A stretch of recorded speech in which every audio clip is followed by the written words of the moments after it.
Salut à tous et bienvenue sur le travail de l'ombre. Après ce OM Amiens, j'aurais pu vous parler de ce petit point pris sur les 6 derniers possibles à domicile et qui plus est chaque fois dans un stade plein à craquer. Ou j'aurais pu vous parler de ce Dimitri Payet double face qui alterne entre le chaud et le froid, le meilleur et le pire. Ou j'aurais pu également vous parler de Morgan Sanson qui, une nouvelle fois, a été notre meilleur attaquant. Et ça, c'est inquiétant. Mais j'ai choisi de m'attarder sur nos erreurs. Oui, il y a eu des erreurs de coaching. Oui, il y a eu des erreurs d'arbitrage. Et toutes ces erreurs, tous ces facteurs nous ont conduits à laisser filer la victoire. On peut effectivement reprocher des choses à AVB et il est d'ailleurs le premier à l'admettre dès la fin de la rencontre. D'abord, dans son 11 de départ, avec l'absence inattendue de Caleta-Car, il choisit de reculer Camara en défense centrale et de remplacer ce dernier par Strootman. Des changements habituels, attendus, mais qui, il est vrai, il faut le souligner, engendrent beaucoup de changements. En effet, déjà les qualités de Camara et de Strootman sont totalement différentes et ça bouscule forcément notre milieu de terrain dans sa façon de jouer. J'ai même envie d'aller plus loin, ça change beaucoup de choses pour notre bloc équipe et notamment sa hauteur de par leur différence de vitesse. Et continuons avec un autre changement qui à mes yeux n'a pas été assez souligné. Lorsque Caleta-Car et Alvaro sont associés en défense centrale, l'Espagnol joue défenseur central droit. Mais lorsqu'il est associé à Camara, il bascule côté gauche et ça, croyez-moi, ce n'est pas anodin.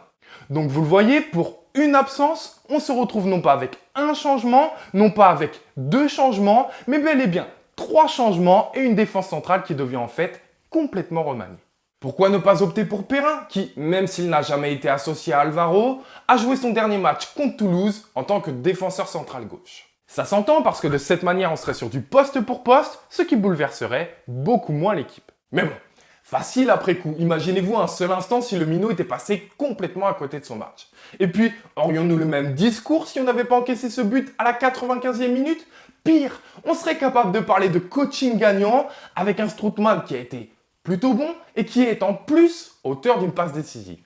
On peut même ajouter une donnée supplémentaire avec la suspension d'Alvaro à Montpellier. N'était-ce pas le moment idéal de relancer Strootman? Un discours diamétralement opposé à celui d'aujourd'hui qui tient en fait à seulement quelques secondes. C'est complètement fou. Ensuite, effectivement, on peut parler des changements effectués au cours du match. D'abord Sakai remplace Sarr, puis Thauvin remplace Payet. Et ce n'est pas anodin si je les cite ensemble parce qu'on a vraiment l'impression que le japonais rentre uniquement pour mettre dans les conditions idéales le français pour son retour en formant ce binôme. Et pourquoi Sarr? Pourquoi pas Amavi qui a écopé d'un carton jaune et qui a 2 doigts d'en prendre un deuxième? Et puis en plus, ça change tout notre flanc droit. Et pourquoi Payet? Lui qui est capable en un seul geste de faire basculer la rencontre. Pourquoi pas Germain? Surtout que là encore, ça n'effectue pas un, mais 2 changements puisque Germain doit donc basculer à gauche. Bref, on peut tout remettre en question dans ces changements, mais encore une fois, c'est facile après coup. Et puis, à quelques secondes près, notre discours serait tout autre. Qu'est-ce que c'est malin d'avoir relancé Thauvin dans les conditions idéales pour qu'il retrouve le plus rapidement possible ses repères? Qu'est-ce que c'est malin d'avoir opté pour Sarr plutôt qu'Amavi? Lui qui se plaignait d'une douleur, il ne faut surtout prendre aucun risque avec un effectif si court. Et si Thauvin la met au fond celle-là? Regardez, c'est sur une passe de Germain. On aurait sans aucun doute parlé là aussi de coaching gagnant. Alors effectivement, on peut y ajouter l'arbitrage à ce coaching qui nous a mis en difficulté. Mais sincèrement, depuis le début de la saison, on est vraiment à plaindre dans ce domaine. Alors oui, on subit beaucoup de cartons jaunes bêtes. Oui, il y a des décisions sur lesquelles on peut revenir, mais dans le sens inverse aussi, et qui nous ont été plutôt favorables, non? Ok, alors, vous savez quoi? Cachons-nous derrière ce coaching raté et cet arbitrage. Mais sincèrement, on se trompe de combat. Vraiment, on se trompe de combat. Où est passée notre solidité défensive? 7 buts encaissés en 3 matchs. Où est passé notre gros pressing et ce bloc équipe haut, notamment dans nos entames de match, surtout à domicile? Où est passée notre intensité, cette envie de se faire violence? Où est passé notre jeu offensif, notre créativité? Où sont passées nos idées, notre adaptation à l'adversaire? Où est passée notre justesse technique? Où est passé notre sang-froid pour prendre la bonne décision et plier le match? On n'a plus aucun répondant. Nos bons résultats et notre classement ne doivent surtout pas camoufler nos lacunes depuis le début de l'année 2020. Dois-je vous rappeler le scénario du match à Rennes, plein de réussite? Dois-je vous rappeler nos difficultés rencontrées face à Angers à domicile ou à Bordeaux? Dois-je vous rappeler de quelle manière on va gagner à Saint-Étienne ou tout le mal qu'on a eu à gagner à la maison contre le dernier Toulouse?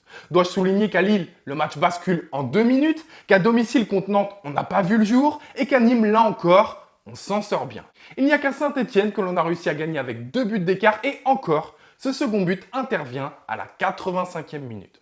Hormis ce match, on a toujours gagné d'un tout petit but d'écart. Jamais on n'est parvenu à se mettre à l'abri. Jamais on n'est parvenu à maîtriser une rencontre de bout en bout. Alors cette fin à Amiens est-elle vraiment surprenante? 1. Elle aurait pu arriver bien avant. 2. Elle aurait pu arriver bien plus souvent. On va pas se mentir, ça a souvent tourné en notre faveur. Et nos buts, hein? À Rennes, il est beau, mais on va pas se mentir, il y a de la réussite. Au Chaudron, le premier est un véritable exploit individuel et le deuxième vient d'une récupération haute, une erreur de l'adversaire et de 2 passes de grande classe. Contre le TFC, exploit individuel. À Lille, le premier vient d'un corner et le second d'un minot qui vient d'entrer en jeu. À Nîmes, on a seulement 3 tirs qui font 3 buts, réussite maximale et face à Amiens, c'est un exploit individuel et une frappe contrée. J'exagère ? Oui, c'est vrai, après tout, la réussite, ça se provoque et les exploits individuels, ça fait partie du football. Mais si nos matchs ne tiennent qu'à ça, doit-on vraiment être surpris du scénario face à Amiens? Je veux dire, se cacher derrière un arbitrage défaillant, un coaching raté, un Germain qui s'écroule en fin de match complètement exténué ou un Sakai dépassé défensivement, ce serait vraiment une grosse erreur. On a de vrais problèmes dans le jeu et nos adversaires se sont adaptés. Et c'est bien ce manque de réponse qui m'inquiète le plus de la part du coach et des joueurs. Voilà, je vous dis à très vite pour une prochaine analyse sur le Phocéen et allez loin.